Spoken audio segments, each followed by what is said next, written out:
Hello Horror Hounds. A little while ago one of my subscribers told me that he was thinking of trying to get into Giallo movies and asked me a few questions. I was in the process of replying what would have been a freaking essay in the comments section. I thought it might be a better idea to address his questions and more generally the idea of how to get into Giallo movies in the form of one of my patented rambling videos. So that will be what this is.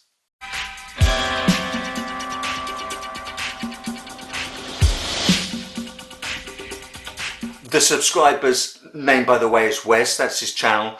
I will provide a link to his channel in the description field below. If any of you are at all interested in intelligent, insightful explorations into John Carpenter's Halloween and the Halloween franchise, you should definitely follow that link and definitely check out his channel. This video, sort of how to get into Giallo, an introduction to Giallo, I'm coming at it from the position of an enthusiastic amateur, absolutely not an expert. And also I'm coming at it from the position of a hypocrite, because some of the things I'm going to suggest are not what I did. I sort of fell accidentally in love with Giallo, and I got lucky, because depending on how you come across it, I can completely see how the wrong movies for you at the wrong time would completely turn you off it. As it happened, I got completely turned on to it. There are conventions and things specific to Giallo that if you've been raised on a diet of Hollywood and Western movies, might have you tearing your hair out and screaming at the television. If you start off with a couple of stinkers, you might possibly write off the entire subgenre, which would be an absolute crying shame. Now, Wes told me he had a couple of movies to be getting on with, one of which was Amer. Regular viewers will know that I chose Amer to represent A in my current A to Z of horror. And whilst Amer is not a Giallo movie, it takes an awful lot of its inspiration from Giallo films, especially an awful lot of its visual cues. So given that there's no right and wrong to this, these aren't the rules of getting into Giallo. If you already own Amer and you want to stick it on and give it a spin, absolutely, it probably will help distill down to some of the absolute visual essence of what Giallo films can be for you. So if you're digging what you see in this art house movie, then you can certainly dip then back into the history of Giallo movies and see where those visual cues came from. Strangely, two of the most striking representations I found in Amer were from Dario Argento's Suspiria and Mario Bava's Black Sabbath, neither of which are Giallo movies. Now, let me take a pause here. An awful lot of people, because Wes specifically asked me about Suspiria, an awful lot of people consider Suspiria to be a Giallo movie, and that's fine. There's no real dictionary definition of a Giallo movie. It's a sandbox that an awful lot of directors have played in. Suspiria is much more overtly supernatural. For me, I like to keep a tighter definition of Giallo. It's a sort of suspense murder mystery. Black Sabbath is an anthology movie, and the middle segment, if you watch the Italian version, not the AIP version, is a Giallo inspired segment where the others are more supernatural. So you can see the Venn diagram of this starts to get very messy. There are overlaps. So I'm not going to be prescriptive. I'm not going to say Suspiria is definitely not Giallo. In my opinion, it's not. These are two of the strongest cues for Amer. The upside is these are two fantastic films, and the names above both of these films, you could do much worse than to have Mario Bava and Dario Argento as starting points for your journey into the Giallo. For Wes, yes, you definitely need to check out Suspiria. It's an absolute masterpiece, but what I'll touch upon a little bit later is you might want to come to it after having watched some more of Dario's earlier movies, because the quantum leap in filmmaking he takes here, if you understand it in context, makes this, in my opinion, even more impressive. So there you go. My guide to getting into Giallo starts with an art house movie that leads to two films that I've said aren't Giallo movies, but it has given us the two keystone names: Mario Bava, Dario Argento. So I would suggest that these might be fantastic places to start. And this is where I'm a little bit of a hypocrite, because I haven't seen all of these films yet. I'm filling in the backspaces now that I am deeply in love with Giallo. What I would say is it might make sense, given how frankly wacky some of them are, it might make sense to start with the templates, and then you can enjoy the directors that go a bit out there and play with the templates. The template was certainly set with Mario Bava and The Girl Who Knew Too Much, a film I haven't yet seen. I want to go back to the start and sort of trace the emergence of Giallo, but certainly everything I've read suggests that The Girl Who Knew Too Much has an argument to be made for being the first Giallo movie. After that, you've got Blood and Black Lace, which again, horror of horrors, I've yet to see, but I think made by Mario Bava just a year after The Girl Who Knew Too Much, certainly injects it. I mean, going from black and white to colour injects the vibrancy of picture that an awful lot of these Giallo become synonymous with. A Giallo movie, for me to be successful, doesn't have to have the tightest plot, but it has to look absolutely beautiful. And if you want films that look absolutely beautiful, you could do much, much, much worse than looking at the films of Mr. Mario Bava. So what he does with these couple of films is he kind of sets the template. He makes Giallo movies a viable proposition. After that, you've got Five Dolls for an August Moon. If you are already a fan of American slasher movies, and honestly, who isn't, you have to check out Mario Bava's Bay of Blood. If you're at all interested in the progenitors of the slasher, where the slasher movies came from, they certainly didn't spring into the world fully formed.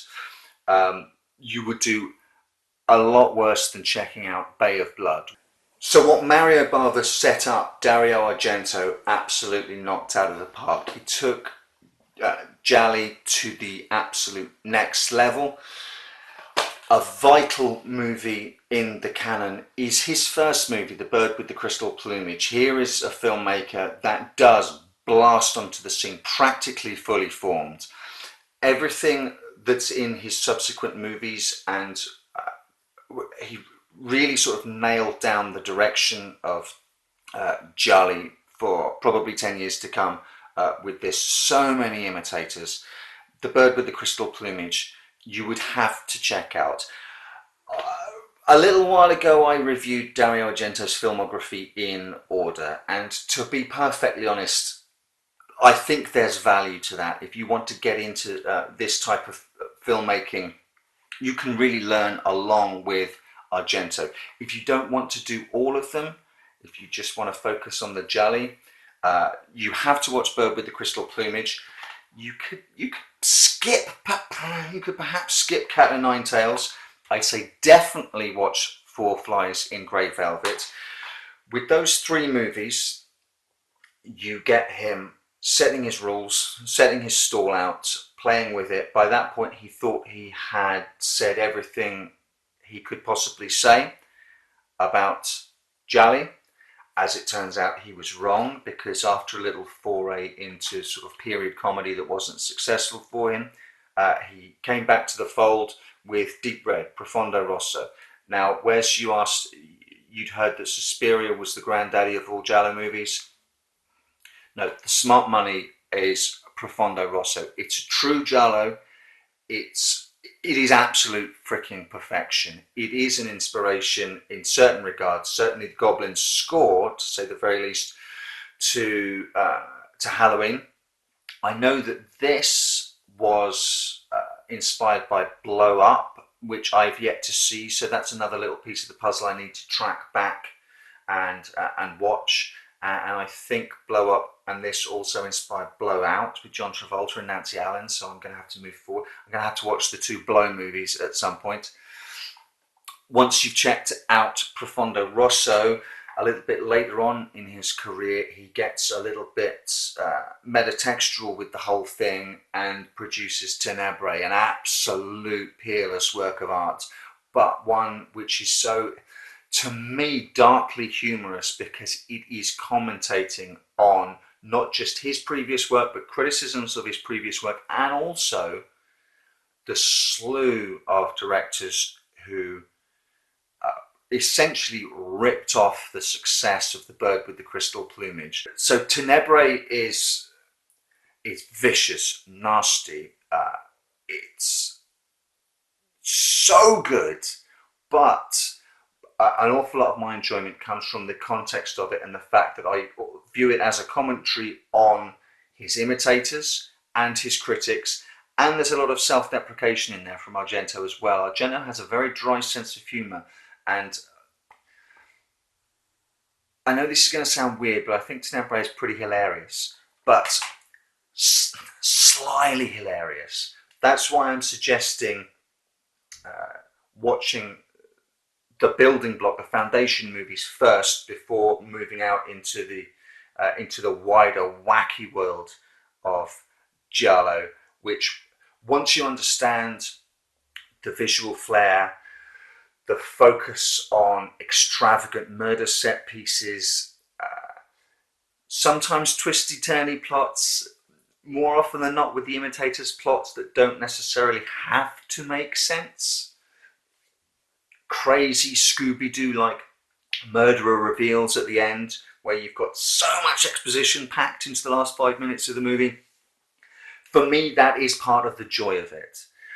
The completely atypical storytelling, the complete antithesis of Hollywood storytelling, these 3-act structures. We were watching Your Vice is a Locked Room,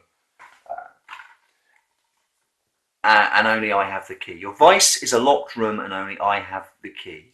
What a title! We were watching this the other night for the first time, and I turned to my other half and said, what the fuck is going on? Who is that person? How has the murderer done that? What on earth is going on? If that's the kind of thing that will drive you nuts, Giallo may not be for you. If that's the kind of thing that will plaster a huge grin across your face because you're watching a film where you cannot predict what the hell is going to happen next, there's a freedom and a joy to that. And certainly an awful lot of Argento and Bava's imitators weren't too concerned with watertight plots. I know it's an accusation that's been levelled against Argento a lot. He's more style over substance. As long as the film looks beautiful, the plot doesn't have to make sense. But my God, when you check out some of his imitators, Argento has clockwork plots to most of his movies. If after you've seen some of these essential titles, you want to explore the wider world of Giallo, Arrow Films will be your friend. They've reproduced an extraordinary array of titles and stuff that you can really have fun with, stuff that once you understand the template of the Giallo, then you can enjoy the movies that play with that, squander it, just have very little regard for it. And there are some fantastic titles out there. The Perfume of the Lady in Black. I'd recommend The Red Queen Kills 7 Times, definitely. And from the same director, The Night Evelyn Came Out of the Grave. I think The Red Queen is slightly better. These are definitely 2 films that play with the play very fast and loose with the, is this a supernatural movie? Is it a Giallo movie in the truest sense? Which is why I think the waters get a little bit muddied as to how much supernatural you can allow in. Argento played with it himself. There are supernatural elements he introduces into Profondo Rosso, which I've said is uh, the apex of all Gialli, and then you can see him once you've got there make the leap into the supernatural with Suspiria. So once you're there, you've got the glories of Suspiria and Inferno, which is it's a little goofy, but I think it's an unsung masterpiece of his. I think as the years go on, greater appreciation is growing for Dario Argento's Inferno. Neither of these are Giallo movies, but uh, once you get into this little subset of Italian horror movies, it's going to be hard not to want to branch out into, excuse me, um, into the more supernatural stuff. So if you find yourself falling for the visual flair and exuberance of Italian horror filmmaking in these Giallo movies, then you've got Demons 1 and 2, Lucio Fulci's The Black Cat, and his sort of Armageddon trilogy, his absolute masterpiece, Fulci's masterpiece, The Beyond, City of the Living Dead, and The House by the Cemetery. Films like The Sect and The Church. Now, right, none of these are Giallo movies, but they're Italian horror movies from the similar timepiece that are just, I'm wildly crazy for if you want to stick just with Giallo. You can check out Lucio Fulci's Don't Torture a Duckling and The New York Ripper. Sleazy, misogynistic, yes. Nihilistic, absolutely. Less joyful Fulci's Giallo movies, his slasher movies. I find myself much more in tune with his supernatural movies. A Blade in the Dark from Lamberto Bava, so a Giallo movie there from the director of the Demons movies. Let's rein it back into Giallo. Another serious contender for top of the actual pile is Pupi Avati's The House with the Laughing Windows. Just watch it. If you find that you don't dig any of the other Giallo movies and they're a little bit too kooky for you, just check this out anyway. This is a solid, absolutely fantastic movie. Stuff like The Bloodstained Butterfly and What Have You Done to Solange? I haven't seen either of these yet. Desperate to. I mean, with such evocative titles like these, what I have done is I've realised I've fallen head over heels for Gialli, and I've bought these titles and I sort of passed them out piecemeal. I haven't blasted my way through them because I want to know that I've got What Have You Done to Solange up there on the shelf that I can pull down when I want to see a Giallo movie that I haven't yet seen. So it's like I say, it's only a couple of days ago that we watched Your Vice Is a Locked Room. I adored it.